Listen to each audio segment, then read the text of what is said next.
अस्सलाम वालेकुम। तो वेलकम है आप लोगों का AM रात चैनल में। आज हम 3 अपडेट्स पर बात करने वाले हैं और उन पर एनालिसिस है। पहला, पाकिस्तान के कंची ड्रोन्स के हवाले से कि पाकिस्तानी पायलट्स ने उसकी ट्रेनिंग मुकम्मल कर ली है। दूसरा, पाकिस्तान कितने जेट एनसीज लेने जा रहा है, इसके बारे में कुछ नई इंटेलिजेंस बेस्ड मालूमात निकल कर सामने आई हैं। और तीसरी, कि ईरान के कुछ ऑफिशियल्स रशिया में मौजूद थे जो रशियन पायलट्स को शायद 136 और मोहाजिर 6 जैसे ड्रोन्स की ट्रेनिंग दे रहे थे।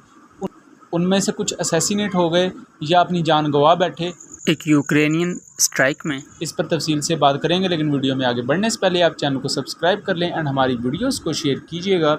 तो रिसेंटली पाकिस्तान एयरफोर्स पायलट्स का एक बैच जिन्होंने कंचे ड्रोन्स के हवाले से अपनी ट्रेनिंग मुकम्मल कर ली है, उस हवाले से पूरी एक तकरीब भी मुनक़्क़द हुई बेकर टेक की एक फैसिलिटी में। और वहाँ ये 6ठी ट्रेनिंग टर्म थी जिसमें मुख्तलिफ पायलट्स को रिक्रूट किया गया कंचे ड्रोन्स के लिए कि उन्होंने अपनी ट्रेनिंग मुकम्मल कर ली है। यहाँ पाकिस्तानी पायलट्स भी थे, टर्किश पायलट और उसके साथ आज़रबाईजान के पायलट। और ये इस चीज़ को ज़ाहिर करता है कि जो स्ट्रेटजिक पार्टनरशिप है पाकिस्तान, टर्की और आज़रबाईजान की, ना सिर्फ ये बल्कि पाकिस्तानी पायलट्स पर अगर आप ये बैच देखें तो ये हमारे टीपू क्रिएटिविटी उनकी तरफ से बैच बनाया गया था। ना सिर्फ ये बल्कि वो मुख्तलिफ बैचेस जेट एनसीज़ के GF-17 थंडर ब्लॉक 3 के ऑफिशियल बैचेस जो पाकिस्तान एयरफोर्स के पायलट्स यूज़ करते हैं वो भी बनाते हैं। उनके ट्विटर हैंडल का लिंक डिस्क्रिप्शन में दिया हुआ है, आप उन्हें ट्विटर पर फॉलो भी कर सकते हैं। उसके अलावा यहाँ बहुत अहम चीज़ कि पाकिस्तान इनके साथ साकिर क्रूज़ मिज़ाइल भी लेने वाला है। ये 275 किलोग्राम का क्रूज़ मिज़ाइल होता है जिसकी रेंज 150 किलोमीटर है और ये मूविंग टारगेट और स्टैटिक टारगेट दोनों के लिए बहुत कारआमद है और ख़ास तौर पर ये एंटी शिप रोल के लिए यूज़ होता है। इसके आगे काफ़ी वर्जन्स हैं, तो यहाँ बहुत से चांसेस हैं कि पाकिस्तान CH-4B ड्रोन को नेवी में यूज़ करने के साथ साथ अकंजे ड्रोन्स को भी नेवल मिशन सौंपे, जो कि एक इनोवेशन होगी। और ये जो ड्रोन्स होते हैं ये नेवल मिशंस के लिए काफ़ी ज़्यादा ख़तरनाक होते हैं अपने दुश्मन एडवर्सरीज़ के लिए, क्योंकि एक नेवल शिप पर या कोई भी छोटी शिप है आपके एडवर्सरी की, उस पर कुछ ऐसे वीक पॉइंट्स होते हैं कि अगर आप वहाँ स्ट्राइक कर दें तो दुश्मन की शिप को काफ़ी हद तक आप अनऑपरेशनलाइज कर सकते हैं। दूसरी तरफ अगर अकंजे ड्रोन्स को देखा जाए तो पाकिस्तान इन्हें ऑब्वियसली इंडियन बॉर्डर के साथ लिंक करेगा और उन्हीं जगहों पर डिप्लॉय करेगा जिससे इंडियन आर्मर्ड डिवीजन्स ख़तरे में आ जाएंगी। दूसरी अपडेट की बात करें तो पाकिस्तान स्ट्रेटजिक फोरम की इंटेलिजेंस विंग के मुताबिक पाकिस्तान एयरफोर्स के जो 36 जेट एनसीज़ होंगे वो अगले 6 से 10 महीनों के अंदर पाकिस्तान एयरफोर्स को प्रोवाइड कर दिए जाएंगे। और टोटल पाकिस्तान के जो पास ऑलमोस्ट 70 से 72 के करीब जो जेट एनसीज़ हो गए वो 2025 तक पाकिस्तान एयरफोर्स के पास आ जाएंगे। ये 2026 का शुरू होगा और टोटल पाकिस्तान 90 से 100 तक जेट एनसीज़ ले सकता है।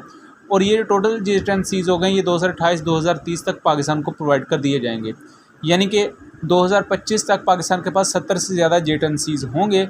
और अगले जो जेट एनसीज़ हैं वो पाकिस्तान एयरफोर्स की रिक्वायरमेंट के मुताबिक होंगे।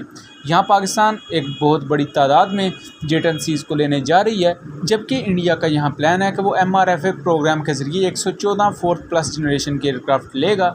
सो यहाँ 114 और दूसरी तरफ पाकिस्तान के पास 90 fourth plus generation aircraft jet एनसीज़, उसके अलावा GF-17 थंडर ब्लॉक 3 ये भी फोर्थ प्लस जनरेशन के एयरक्राफ्ट। तो एक बहुत बड़ी तादाद होगी पाकिस्तान के पास फोर्थ प्लस जनरेशन जहाज़ों की। सो वो जो चीज़ एक इंडियन हेरारकी बनती थी कि हमारे पास ज़्यादा फोर्थ प्लस जनरेशन के जहाज़ हो जाएंगे, वो ख़त्म हो जाती है, क्योंकि अभी तक इंडिया यही तय नहीं कर पा रहा कि उसने जहाज़ लेना कौन सा है। मुख्तलिफ कंपनीज़ उन्हें बिड कर रही हैं लेकिन अभी तक वो फैसला नहीं कर पा रहे।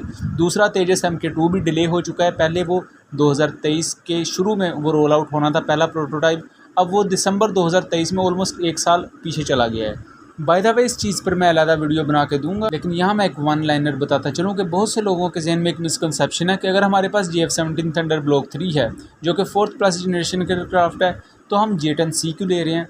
तो इसको आप ज़रा हिस्टोरिकली देखें कि हमारे पास शुरू से F-16 भी था और GF-17 भी। F-16 एक हैवी वेट सिंगल इंजन या एक medium wait single engine aircraft है, जबकि GF-17 एक लाइट वेट एयरक्राफ्ट है। अब पाकिस्तान के पास मीडियम वेट कैटेगरी में जेट एनसी एयरक्राफ्ट आया है जिसके पास लॉन्ग रेंज मिसाइल्स हैं, एक्टिव इलेक्ट्रॉनिकली स्कैंड अरे रडार है। तो पाकिस्तान के पास लाइट कॉम्बैट एयरक्राफ्ट में भी एक ऐसा जहाज़ होना चाहिए जिसके पास ऐसा रडार हो और लॉन्ग रेंज मिसाइल्स हों। तो उसके लिए GF-17 ब्लॉक 3 है। اور یہ دونوں جہاز ایک دوسرے کو کمپلیمنٹ کرتے ہیں، کیونکہ پاکستان ایئر فورس کی ڈاکٹرائن ہی اس طرح کی ہے کہ ہم نے دونوں قسم کے جو جہاز ہوتے ہیں ان کو کمبینیشن میں یوز کرنا ہے۔ ہمیں ایک میڈیم ویٹ فائٹر بھی چاہیے اور اس کے ساتھ ایک لائٹ ویٹ فائٹر بھی چاہیے، سو یہ دونوں چیزیں پیرلل چلتی ہوتی ہیں۔ ایسا ہرگز نہیں ہے کہ ہمارے پاس JF-17 آ گیا ہے تو J-10C کو کاسٹ آؤٹ کر دیں، یا ہمارے پاس J-10C آ گیا ہے تو JF-17 کو ایک سائڈ پر رکھ دیں۔ یہ دونوں بہت اہمیت کے حامل ہوتے ہیں، ان کے علیحدہ علیحدہ رولز ہوتے ہیں پاکستان ایئر فورس میں۔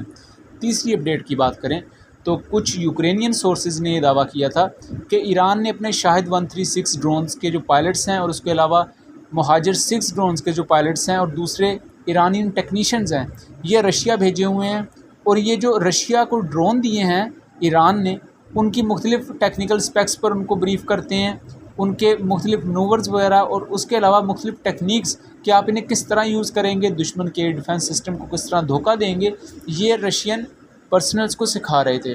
کچھ دن پہلے خیرسن کے علاقے میں غالباً یوکرین نے سٹرائک کی، اور اس یوکرینین سٹرائک میں رشیا کو کافی نقصان ہوا۔ اس میں اب دعویٰ یہ کیا ہے یوکرینین سائڈ نے کہ اس سٹرائک میں آلموسٹ 10 کے قریب ایرانین پرسنل بھی مارے گئے جو کہ ڈرون آپریٹرز تھے، اور یہ ڈرون آپریٹرز رشین پائلٹس کو تربیت دے رہے تھے۔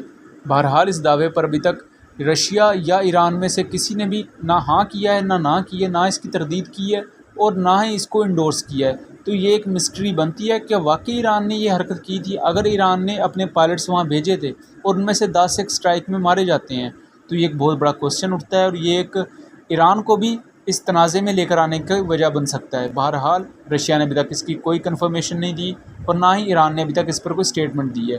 تو یہ آنے والے وقت میں دیکھنا دلچسپ ہوگا کہ اس کے بارے میں کیا نئی معلومات نکل کر سامنے آتی ہیں۔ ملیں گے اگلی ویڈیو میں، تب تک کے لیے اللہ حافظ۔